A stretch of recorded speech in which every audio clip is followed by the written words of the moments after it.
Thank you very much. Thank you all for having me here. Indeed, I'm a logician, a philosopher logician, but very much interested in topics which are related to my main domain. And one of the topics is this one, in which I want to see to what extent my tools in analytic philosophy can be put to a very good use in order to understand issues in theology or moral philosophy and other related domains. Before I start, would you please let me share the screen?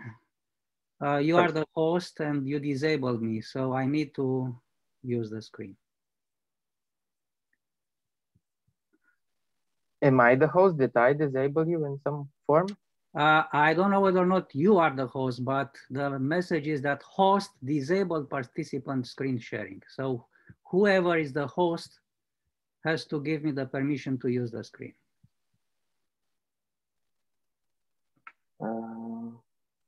Well, I can read the slides, of course. I can present the paper, but the fact is that you are not going to see it. Okay, that's fine. Okay. Thank you very much. Thank you.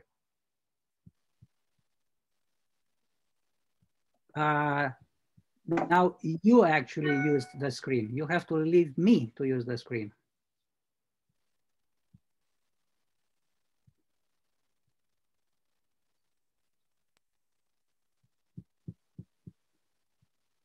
No.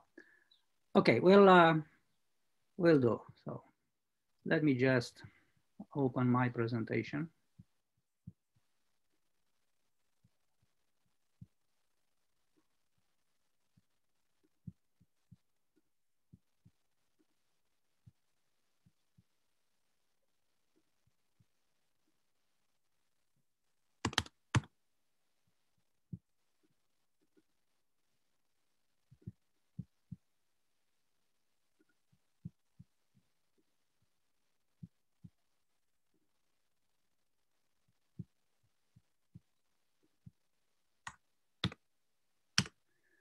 Okay, I hope that you can hear me.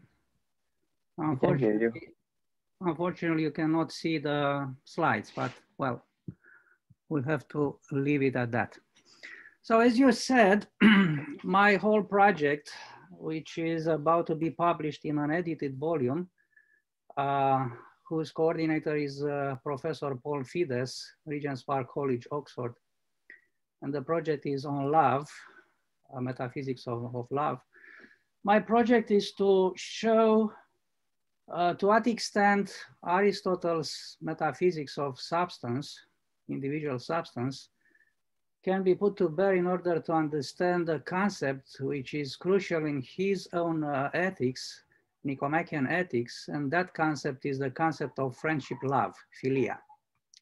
So the first section in my paper discusses the issue in metaphysics, the issue of several meanings of substance and the relation between substance and the other categories in Aristotle's metaphysics. And then in the second and in the third section of the paper, I'm addressing directly the relationship between Aristotelian metaphysics and his view in ethics about friendship love. So let me just present those parts which are relevant for our discussion today.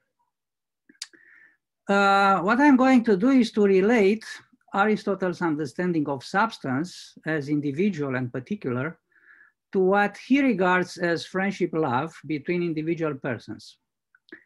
It is, however, almost certain that the seminal role that friendship love, Philia, plays in Aristotle's moral philosophy is going to puzzle or even to intrigue those who follow the contemporary debates in ethics without knowing the ancient history of the subject. If for no other more subtle reasons, people will be troubled by this consideration. Should not the subjectivity and unfairness, which are almost analytically tied to friendship love, raise insuperable problems for the objectivity and requirement for fairness, which are a sine qua non for all current normative ethical theories? Puzzlement arises precisely for the reason that the fairness requirement is part and parcel of our moral sensibility today. People commonly argue that you cannot have morally irreproachable behavior if you act for the sake of your own folk. But friendship love seems to require just this subjectivity from each of us in our relationships with those whom we love, children, parents, friends, and so on and so forth. So the challenge of Aristotle's moral doctrine is exactly this. For him, ethics is not impartial. And one has to accept quasi-axiomatically that each one of us should give a right of way to the interests of our beloved and friends over the interests of the others. However, let us not fall prey too easily to the fallacies fed by some anachronistic prejudices. The Aristotelian view and also the broader ancient Greek views about philia are more far-reaching and inclusive than the present-day concepts of friendship and love. Thus, alongside the psychological meaning that we attach nowadays to the concept of friendship, namely the feeling of sympathy, esteem, appreciation, and mutual attachment, which motivates the need of a voluntary association with certain persons who share with one another the same values and ideals, Aristotle gives many other dimensions to his own notion of philia, which we today do not acknowledge any longer as defining friendship or love for that matter. Thus, family relations, business relations, sexual love, the political and symbolic relations between the citizens of the same city who do not necessarily know each other. All of those are part of the Aristotelian concept of philia. Aristotle makes a distinction between utility, pleasure, and individual primary friendship love, respectively. I focus here on individual friendship love, or the love of particular persons as such. Part of the philosophical task in understanding individual or personal love is to distinguish the various kinds of personal love there are. For example, prima facie, the way in which I love my wife is seemingly very different from the way I love my parents, my child, and my friends. This task of disambiguating friendship love has typically proceeded in concert with philosophical analysis of these kinds of personal love, analysis that in part respond to various puzzles about love. Can love be justified? If so, how? What is the value of personal love? What impact does love have on the autonomy of both the lover and the beloved? With regard to the concept of love, the Greeks bestowed upon us a rich tradition in which they have grounded some fine-grained distinctions, unfortunately almost forgotten in contemporary times. Thus, for what we now ambiguously call love, the Greeks had at least three distinct notions: eros, agape, and philia. Eros has preserved over the millennia its original meaning, conveying our desire for a person or for an object, which finally involved sexual passion. Gradually, however, eros was abstracted from its element of sexual arousal and became more a reason-dependent kind of love. We find in Plato's Symposium the Socratic notion that sexual passion is a precarious kind of love which is elicited in us by physical beauty. Rather, this inferior kind of love should be fully developed into a love which is dependent upon the beauty of a soul and eventually upon the form of beauty. Within the Christian tradition, agape came to mean the love of God for individuals. This interesting conceptual twist in the meaning of agape was brought about by observing that through God's love for each of us, we owe to the others a brotherly or sisterly love. God loves us not because we deserve that love, or some special quality of ours, but because he is by his own nature love. Agape makes us partake in God's love for individual persons, thereby prompting in each of us love for each other. And finally, there is the philia kind of love, which is the main concept of interest for my essay here. In the beginning, the term philia was used to denote a broad scope of feelings of friendship and affection. Thus, the feeling was directed towards family members, friends, business partners, and even toward one's own city or country. As philosopher Bennett Helm explains, and I quote, like eros, philia is generally, but not universally understood to be responsive to good qualities in one's own beloved. This similarity between eros and philia has led some to wonder whether the only difference between romantic love and friendship is the sexual involvement of the former, and whether that is adequate to account for the real differences we experience. End of quote. Now, let us bring back Aristotle into this discussion in relation to the difficult problem of the value and justification of love. I shall make some remarks on the conception of philia in the way Aristotle articulates it and defends it in his Nicomachean Ethics. This topic is the subject of books Theta and Iota of that crucial treatise for moral philosophy. A strict translation of philia into English would be friendship. This is an exact rendering of the kind of relation into which Aristotle seems to be very interested. However, the translation is misleading, for we have to keep in mind that Aristotle deals with a much broader realm of phenomena than the modern term friendship allows us to think of. The Greeks used philia to designate the relationship which holds between the members of a family, and thus it does not connote a voluntary relationship. What is really astonishing is how easy and feasible Aristotle's ethics is. His way of life, which he preaches in his ethics, can be learned and grasped through a constant effort, through education and habituation.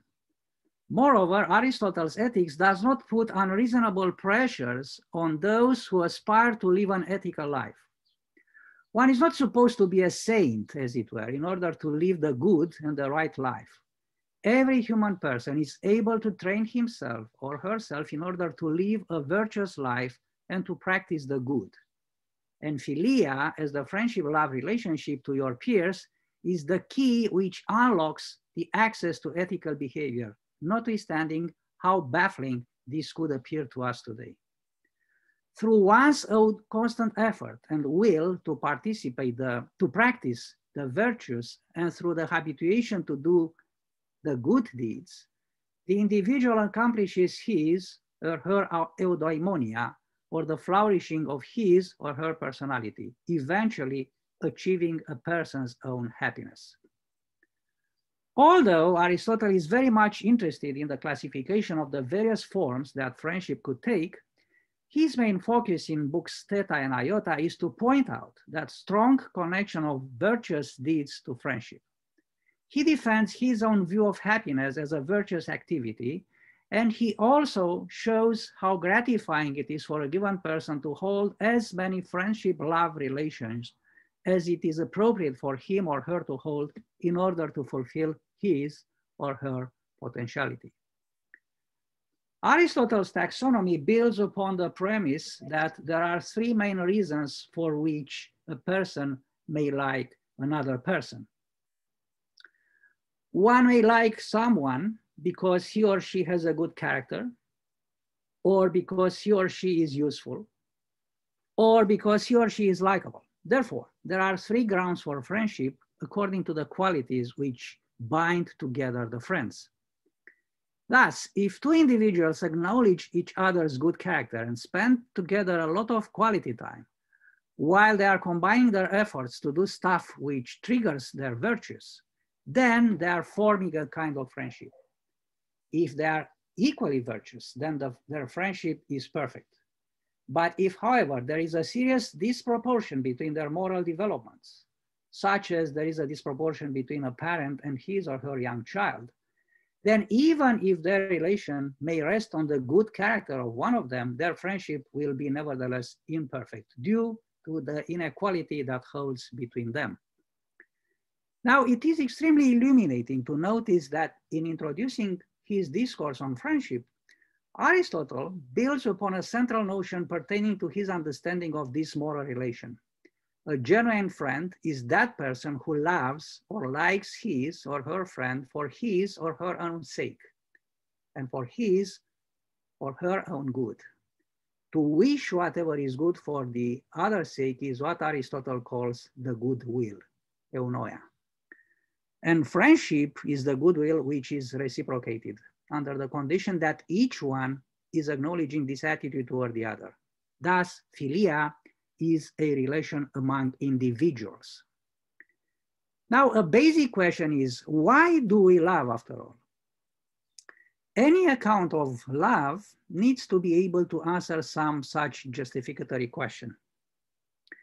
As Helm very aptly puts it, and I quote again from him, although the issue of the justification of love is an important issue in its own right, it is also important for the implications it has for understanding more clearly the precise object of love. How can we make sense of our intuitions, not only that we love the individuals themselves, the individual substances in Aristotle's jargon, rather than their properties, the universals, but also that my beloved is not fungible. That is, he or she is not replaceable. No one could simply take his or her place without loss. End of quote. And the non-fungibility or non-replaceability of the object of love, that is, formally the y in the two-place relation x loves y, shows to me with reasonable confidence that that y should be an individual substance. The genuine personal love, that is the philia, as opposed to the eros kind of friendship love, or the utility friendship love, or the pleasurable friendship love, is the love of an individual or particular person, rather than the generic love of a set of qualities, properties, or universals. One way to understand the question of why we love is to raise the issue of what the value of love is. What do we get out of it? One kind of answer, which has its roots in Aristotle, is that having loving relationships promotes self-knowledge insofar as your beloved acts as a kind of mirror, which reflects back your character. This has some implications. In the first place, as Helm points out, we cannot accurately know ourselves in other ways. If left alone, our sense of ourselves will be too imperfect and too biased to help us grow up and mature as persons. The metaphor of a mirror also suggests that our beloveds will be in relevant respects similar to us, such that merely by observing them, we get to know ourselves better in a way which is, if not free from bias, at least more objective than otherwise. Further, my broader project, which I will pursue beyond the bounds of this essay, is going to be articulated along the following lines. First, how to combine Aristotle's philia with eros. Second, how this is also the motivation for a kind of ethical relationism. And third, how this might be a component part of a more general project revolving around the concept of a relationist outlook in metaphysics, semantics, philosophical logic, and last but not least in ethics. The philosophical logic part is something that I have already done in some of my other research. Could you tell me please, how am I in time? So I spoke for roughly 20 minutes now. Yes, so 7 or 10 minutes at maximum, okay, please. That's enough to finish my whole presentation. Thank you. So the last section is about love and individual substances. Now one might raise two worries concerning Plato's and perhaps Aristotle's account of love respectively.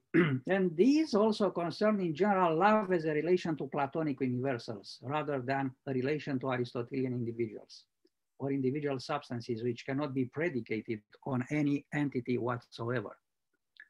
First, Gregory Vlastos notes that these accounts focus on the properties of our beloveds. According to him, we are to love people, they say, only in virtue of the fact and insofar as they are objectifications of their excellencies, as also excellencies of some universals. Now, commenting on Vlastos' interpretation, I can make the following observations.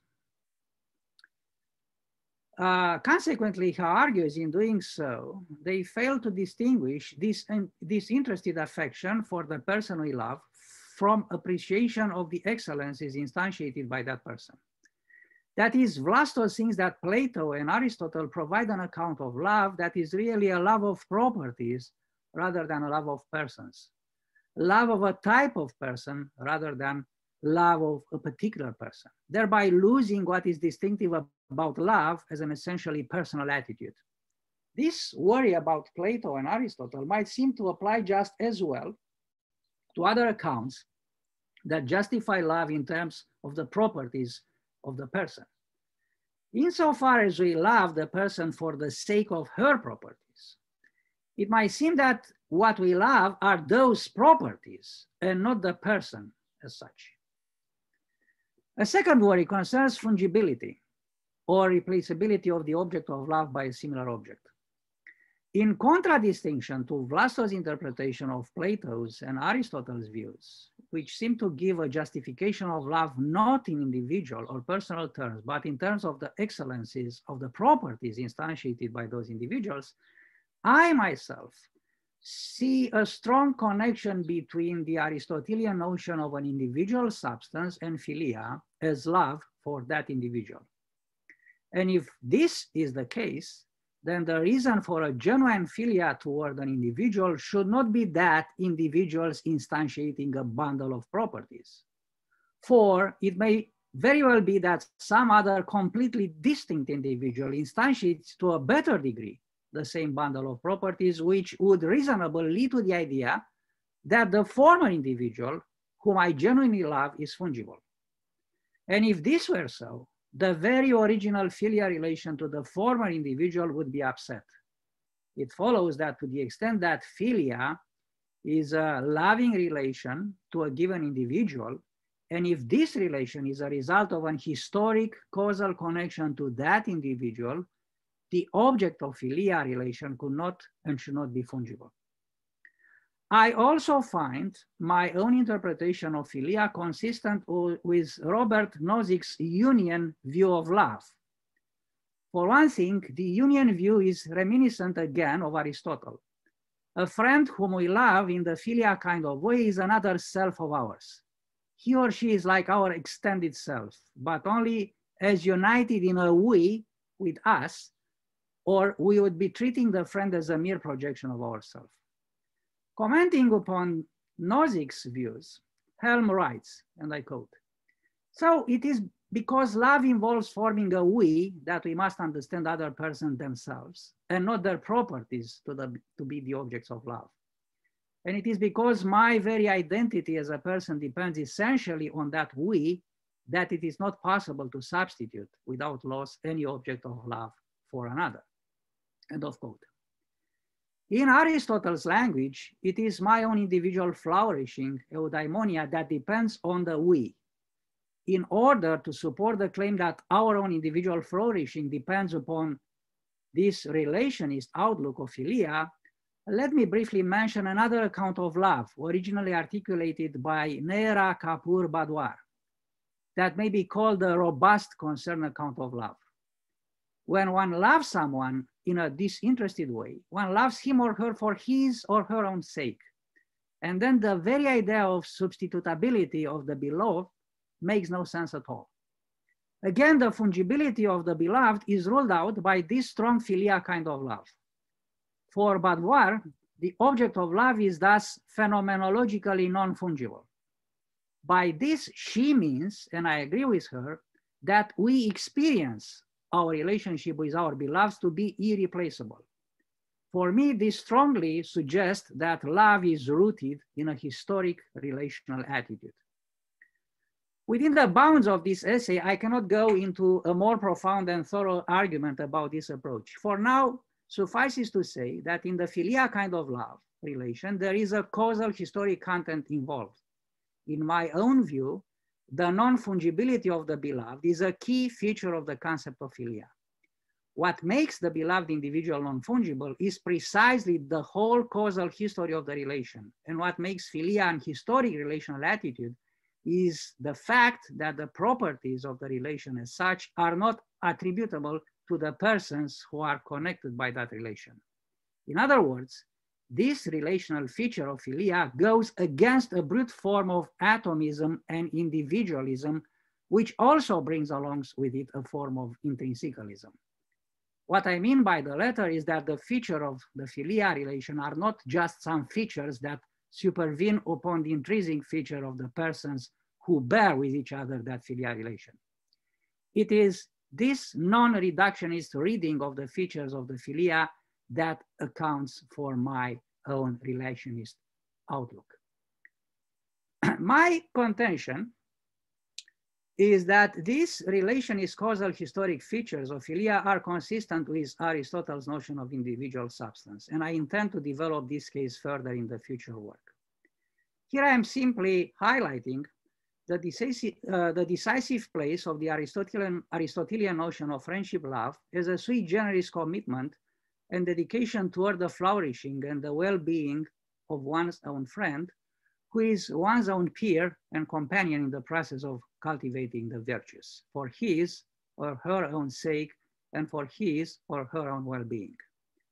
Aristotle's views on philia make very clear the intuitive notion of building a moral community which we share with our equals in the process of cultivating and practicing virtues, both as a triggering condition for a profound friendship-love relationship and as a goal of such a kind of love. Indeed, the strength and endurance of a bond between individuals are formidable when they acknowledge in each other equivalent virtues. Even more, the cement of such friendship love is practically indestructible when friends who are in the philia kind of relation share the same ethical vision about the best way to live one's own life and to settle the targets and the goals of one's own existence. And those notions, representations, and goals grow through a permanent interaction and constant dialogue with those who are in the same philia kind of relation to one another, in a way which would not be possible to bring about if a person had acted alone. Friendship love with one's own peer, who shares the same set of virtues, is a source and a motivation for an ethical relationism, which helps persons define the proper way of living well their own life and sets up the appropriate goals for achieving that ethical view. Thank you very much for your attention.